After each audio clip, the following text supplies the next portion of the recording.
So I've presented this idea multiple times. However, the pushback always is this: Shanks' name could just be a reference to the prison weapon called a shiv, because Shanks is a swordsman, a shiv is a miniature knife. So that's how the reference carries over like that.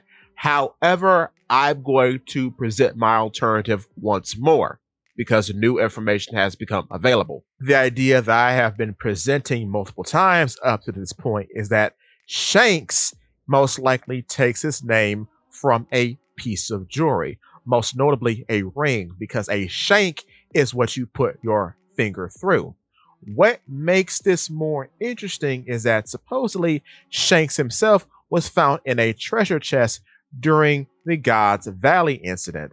This too is interesting when you consider that a piece of jewelry is usually made out of precious metals, namely silver, gold, or bronze, right?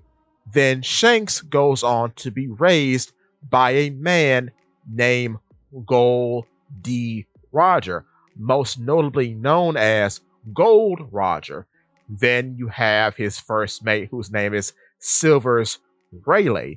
Then the third strongest member of the Rogers crew is called Scopper Gabon. Scopper most likely being a play on copper, and you need copper to make bronze. So that's how I think things relate to each other there. You have a boy who was literally treasure, who is then raised by precious metals while being named after a part of a ring.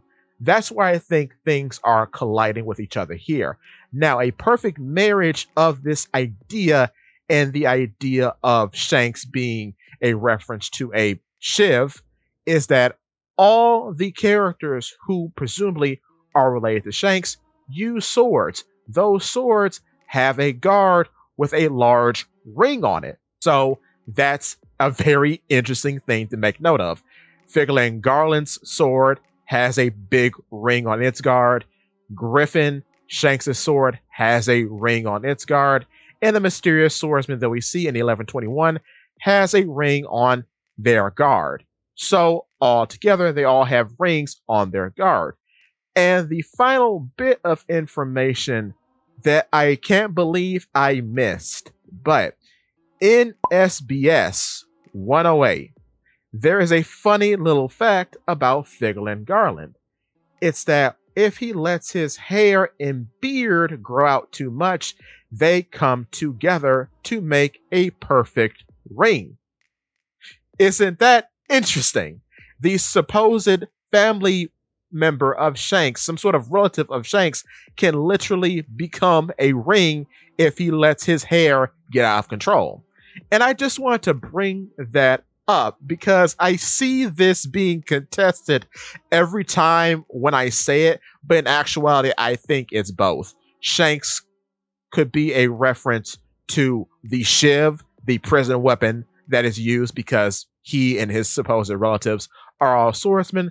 But at the same time, I think based on how his father ends up when he lets his hair grow long and the fact that all these supposed family members of Shanks use swords with these ringed guards, it's possible that Shanks is both a reference to the weapon and the piece of a ring that you stick your finger through.